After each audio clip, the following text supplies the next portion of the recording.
So this is the Stabil-lift jack system, and it's a really nice setup. The thing I ran into though is yesterday when I went to pick this up, I was able to use the switches here for just about maybe 20-30 seconds, and then it just quit. It wouldn't lift it anymore.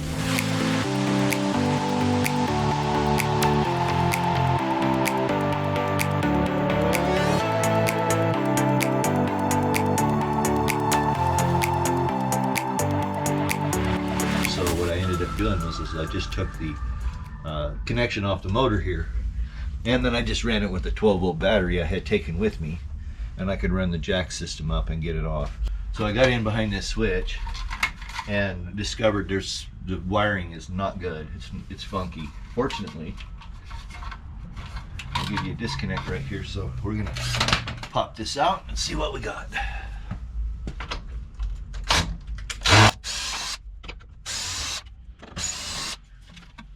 So I can see right here, look at this. That's about half the wires that are in this wire. And then here, and then, oh, this is shorted out here. This is touching this cross. And oh yeah, so we got a mess here. I'm gonna go inside and we'll check these switches and see if the switches are still good. And if the switches are good, we'll clean up this wiring and then come back out and see if we can get this to work. I've come inside. Let's see if we can figure out if these switches are bad or just what's going on. I have my suspicion about the switches. I tried to show you this outside, but I'll show it to you in here. This blue wire is the power wire, and look at that. See those? Now that's pretty sketchy. What I did find outside was that this pin here, this power pin, was shorted against this cross here. Okay, let's do a little schematic here real quick before we make a mistake. And well, not specifically a schematic, but more of a diagram. And so what we have here is, this is power, and then this jumps over to this one. This is our ground. It also jumps over to the side. And then down here we have a black. That's odd. And a black. And a green. And a yellow. Stabil-lift. Okay, so. Okay. Oh, maybe one of these wires is brown. Oh, it is brown. Okay. So instead of two blacks, we got a black and a brown. The white wire is the ground, I knew that. The blue wire is the battery. Green, right side jack. The yellow is the left side. The black is the left. And the brown is the right. Alright, so we're going to number this 1 and 2. So we don't forget which one's which. So what I'm going to do here, I'm going to put a number 2 and number 1. Now let's see if we can pop these switches out. First.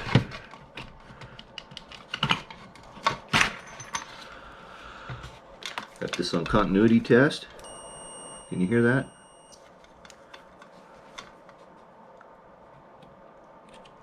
So all I'm doing right now is checking for shorts. Okay, so let's pop these switches out. There's a, if you squeeze these switches, there's retainers on them, and so if you just squeeze them, and they should push right through the face of this.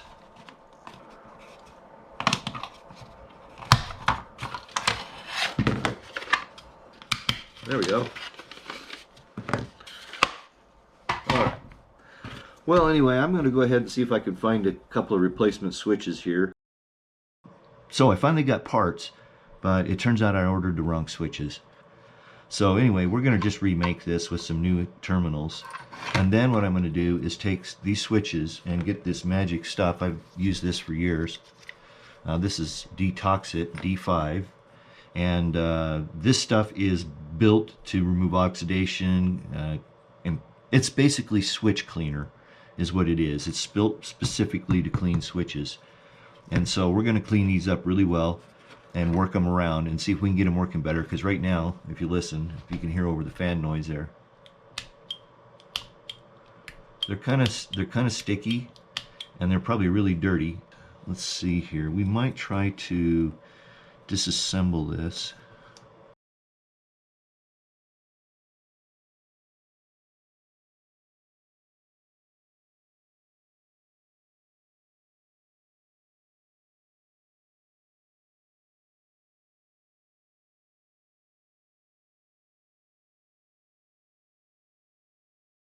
That'll just help me get it back together correctly. So now we're just going to let me move this out of the way.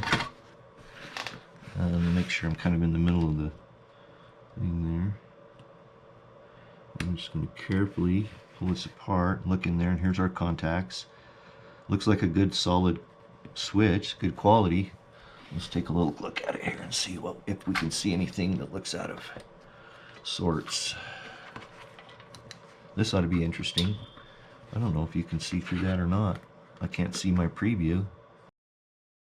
Let's see now if we can clean these up.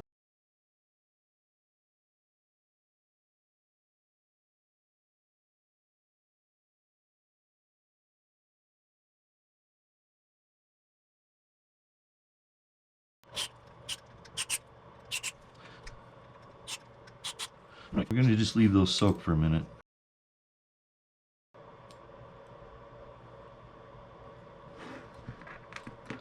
So that's going to make it super easy to clean these. So I know I'm going to get yelled at for using cotton swabs, but I don't have any lint freeze. Yeah, look at that. That's making a huge difference. Let's pour this solvent out of here. You could see all the dirt, and if you look at that, I think you can see there. So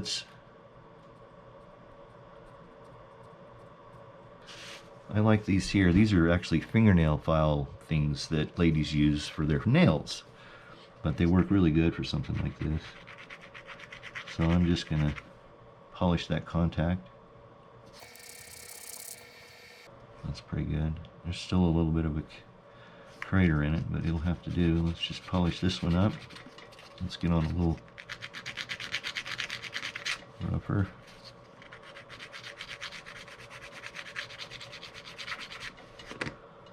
Yeah, those are looking good. Let's go ahead and finish cleaning these up.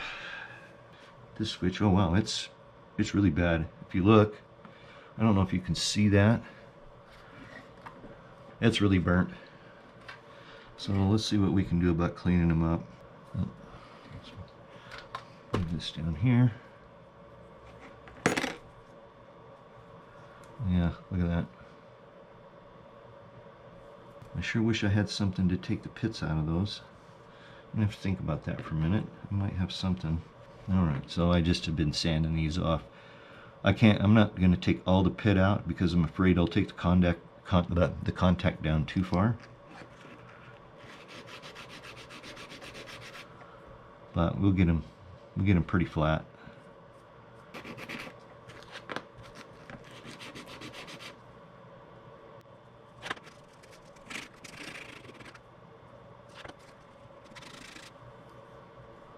All right.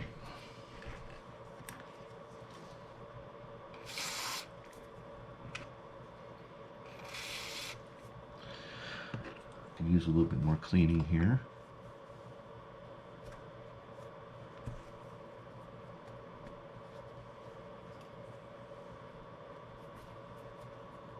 Here's the switch, and I noticed that when I was doing some final cleaning here that there is a little spring down in here.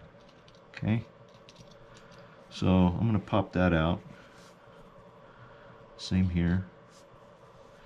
Now I'm just going to take this Q-tip and just drive it down in there and give it a good cleaning. Alright, so we got those cleaned out. Let's just finish cleaning this. Rub down in here and all around. Okay, now these springs are not bad, so what I'm going to do is I'm just going to take a little dab of this grease I got here, and slide this spring back in there. Alright, here's, but I'll just feed that back in there, and to make it go faster because I know I'm low on battery. Alright, so there's that. Now we'll just take a little bit more of this grease here and put it right on the tip of that switch, trying not to pull it out of the hole there. Right there on the end of it, and just a touch more. Right there. Okay. Looking good. Okay, so I cleaned up the contacts as best I could. Let me just scrub these out a little bit more here. Now, let's take this. So, there's two lugs there, and then there's two little places there, and that just fits down in there like that.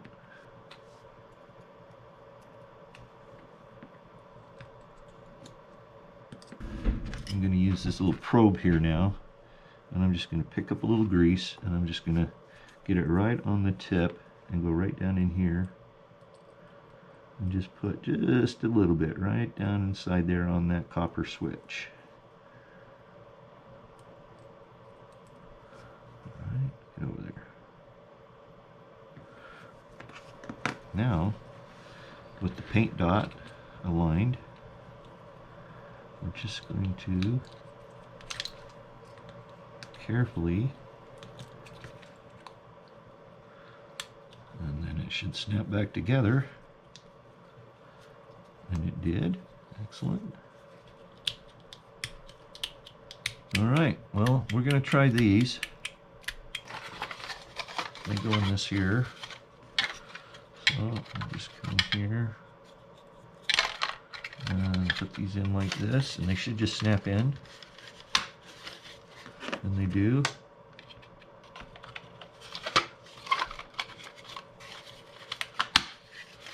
Okay, so that's that. Now let's clean this up.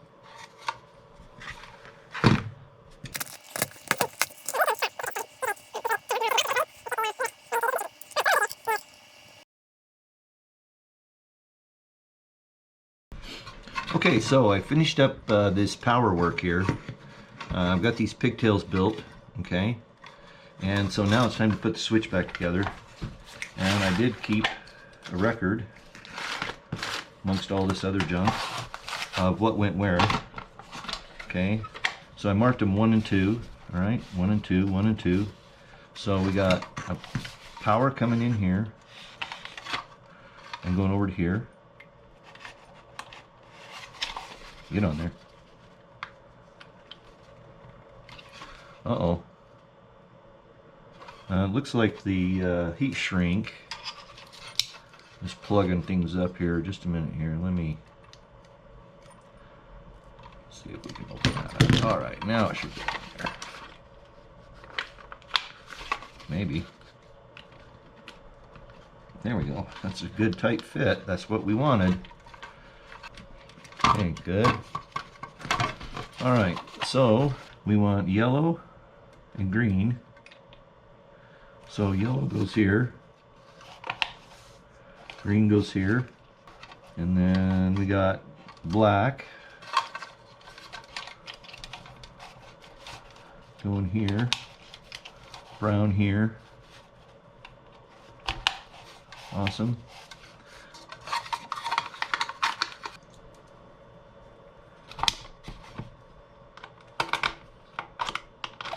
Well, let's hope that works. Alright, so I fixed this switch module, and we're going to go ahead and get this reinstalled.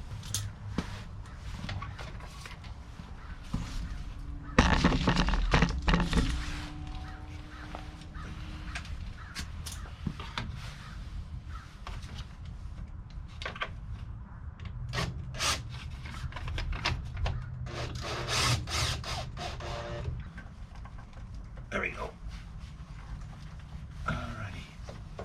Well, moment of truth.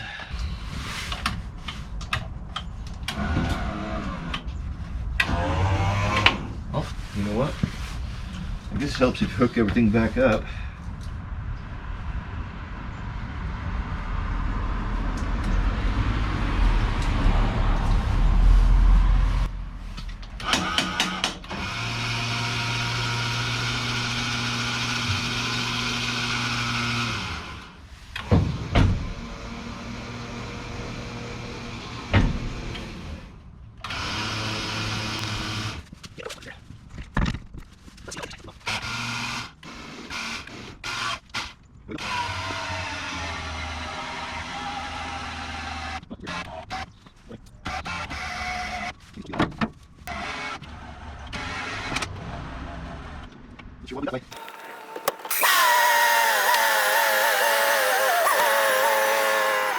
Well, that was easy.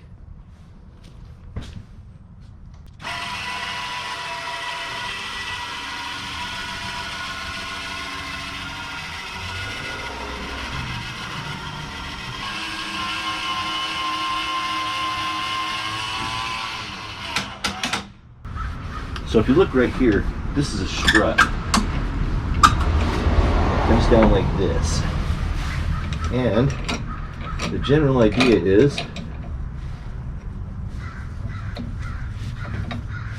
you know what? Well, give me a second here. Well, I wasn't able to get this bottom screw any further than I did. After fighting it for 10 minutes, I finally gave up. I gotta wonder if it's maybe bent, and that's why it's having such a hard time coming out.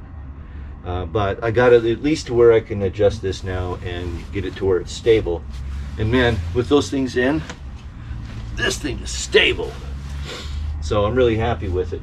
So if you found value in the video, give me that thumbs up. Those are always greatly appreciated, and they help the video get ranked up so more people will get to see it. If you're not subscribed, be sure and subscribe, ring the notification bell. I got tons of videos coming with renovation projects on the truck camper. You don't want to miss a single one. If you'd like to support the channel, you can do that by visiting my Amazon store. There's a link in the description below. In fact, that link will take you to a page with all the supplies, materials, everything I'm using to rehabilitate this camper. You pay the same price, but I get a small commission. And there's a link in the description below if you'd like to help out. But for now, it's time to go. Thanks for watching, I sure do appreciate it. Until we get together for another truck camper renovation video, peace.